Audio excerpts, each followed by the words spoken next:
Hello বন্ধুরা, খুবই সহজ পদ্ধতিতে বানিয়ে নিন এরকম একটা সুজির রেসিপি। তার জন্য এখানে আমি সুজি নিয়ে নিয়েছি, আর একটা সেদ্ধ আলু নিয়ে নিয়েছি, আর পেঁয়াজ কুচি, লঙ্কা কুচি নিয়ে নিয়েছি। তারপর কড়াইয়ে তেল দিয়ে তার মধ্যে হিং দিয়ে দিলাম একটু, আর একটু জিরে ফোড়ন দিয়ে দিলাম।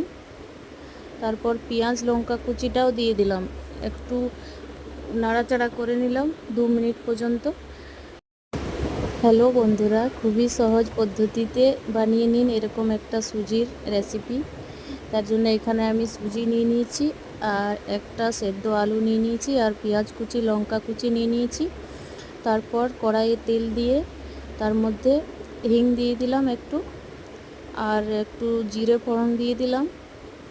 তারপর পেঁয়াজ লঙ্কা কুচিটাও দিয়ে দিলাম, একটু নাড়াচাড়া করে নিলাম 2 মিনিট পর্যন্ত। হ্যালো বন্ধুরা, খুবই সহজ পদ্ধতিতে বানিয়ে নিন এরকম একটা সুজির রেসিপি। তার জন্য এখানে আমি সুজি নিয়ে নিয়েছি, আর একটা সেদ্ধ আলু নিয়ে নিয়েছি, আর পেঁয়াজ কুচি লঙ্কা কুচি নিয়ে নিয়েছি।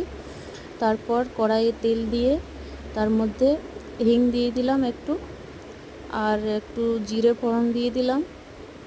তারপর পেঁয়াজ লঙ্কা কুচিটাও দিয়ে দিলাম, একটু নাড়াচাড়া করে নিলাম 2 মিনিট পর্যন্ত। ভেজে নিলাম ভালোভাবে। তারপর ওর মধ্যে একটু লবণ হলুদ গুঁড়ো দিয়ে দিলাম, তারপর একটু জল দিয়ে দিলাম, আর একটু পর 1 মিনিট পর আমি সুজিটাও দিয়ে দিলাম, সুজিটা পুরোটাই দিয়ে দিলাম। এরপর আমি সুজিটাকে একটু ভালোভাবে নেড়ে নেব 30 সেকেন্ড মতো।